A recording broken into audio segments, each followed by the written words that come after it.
कोलकाता के आरजीकर मेडिकल अस्पताल में महिला ट्रेनी डॉक्टर के साथ हुआ रेप और हत्या ने पूरे देश के लोगों को झकझोर कर रख दिया है। इस मामले को महीने दिन से ऊपर हो गया है। लोग चाह रहे हैं कि आरोपी को जल्द से जल्द सजा मिले। हालांकि सीबीआई मामले की जांच कई एंगल से कर रही है। कोलकाता कांड का मुख्य आरोपी संजय रॉय गिरफ्त में है। लगातार पूछताछ भी चल रही है, लेकिन ये तो वो कुछ चुनिंदा केसेस में से है जो निर्भया कांड के लगभग 12 साल बाद तूल पकड़ लिया है। हमारे देश में ऐसे केसेस हर रोज बल्कि हर घंटे दर्ज किए जाते हैं। आंकड़ों की माने तो भारत में हर 1 घंटे में 3 महिलाएं दरिंदों के हत्थे चढ़ जाती हैं और हैवानियत का शिकार हो जाती हैं। किसी भी महिला के साथ रेप या बलात्कार उसके सीने पर लगा वो जख्म होता है जो परिवार वालों को जिंदगी भर चैन से जीने नहीं देता। उस पीड़ित लड़की के साथ पूरे परिवार की जिंदगी तहस नहस हो जाती है। मानवता को शर्मसार कर देने वाली ऐसी खबरें लोगों का दिल दहला देती हैं। बेटी से हैवानियत के कुछ मामले तूल पकड़ लेते हैं और आरोपी पकड़ा जाता है, तो कुछ ऐसे केसेस होते हैं जिनमें न्याय की गुहार लगाते लगाते पीड़िता की जिंदगी खत्म हो जाती है।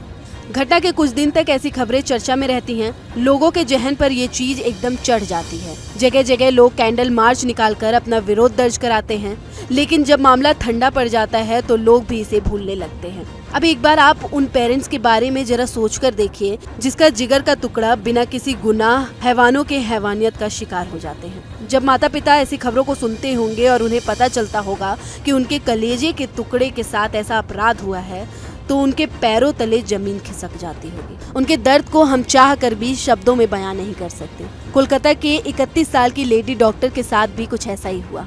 बताया जा रहा है कि पीड़िता असाधारण रूप से कड़ी मेहनत कर रही थी। उसका टारगेट अपनी स्पेशलाइजेशन में गोल्ड मेडल जीतने का था। 9 अगस्त को उसके माता पिता को उम्मीद थी कि वह 36 घंटे की शिफ्ट करने के बाद आएगी। वह एक्सपेक्टेड टाइम पर घर भी लौट आई, लेकिन एक शव वाहन में, और वो भी पीठ के बल लेटी हुई, कफन में लिपटी हुई। 8 अगस्त की रात 16 घंटे की लंबी शिफ्ट करने के बाद वो महिला सेमिनार हॉल में पढ़ने, चिंतन करने और आराम करने के लिए गई थी। लेकिन किसे पता था कि उस सेमिनार हॉल में उसे उसकी मौत खींचकर ले जा रही है। उसी सेमिनार हॉल में पीड़िता के साथ बलात्कार किया गया और फिर उसकी हत्या कर दी गई।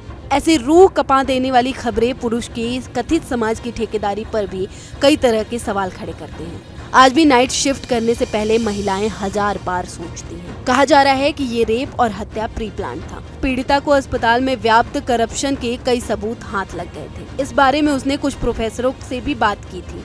वारदात के कुछ दिन पहले उसने प्रोफेसरों से कहा था कि उसे अस्पताल में भ्रष्टाचार से जुड़े महत्वपूर्ण जानकारी मिली है, जिसे वह सरकार के उच्च स्तर के अधिकारियों से सीधे बात करना चाहती है।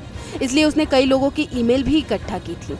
हालांकि अभी तक यह किसी को पता नहीं चल पाया है कि उसके पास क्या जानकारी थी और वह उस जानकारी को अधिकारियों को मेल भेज पाने में कामयाब हो पाई भी या नहीं। पीड़िता के करीबियों का मानना है कि अस्पताल के उन रहस्यों को जानने की कीमत पीड़िता को चुकानी पड़ी और उसे चुप कराने के लिए रेप और मर्डर की योजना बनाई गई। अब सीबीआई पीड़िता के शव का पोस्टमार्टम के दौरान वीडियोग्राफी करने वाले वीडियोग्राफर से पूछताछ करके यह पता लगाना चाहती है कि क्या उसने उसकी रिकॉर्डिंग सामान्य तरीके से की गई थी या इसके लिए किसी ने कोई विशेष निर्देश दिया था। इस मामले पर आपका क्या कहना है, हमें कमेंट सेक्शन में जरूर बताइएगा। फिलहाल इस वीडियो में मेरी यानी नगमा इरम के साथ इतना ही। बाकी देश और दुनिया की तमाम खबरों से अपडेट रहने के लिए न्यूज़ स्टेट को सब्सक्राइब कर लें और वीडियो पसंद आई हो तो वीडियो को लाइक कर दें। न्यूज नेशन अब व्हाट्सएप पर खबरों की ताजा अपडेट के लिए न्यूज नेशन के इस QR कोड को स्कैन करें।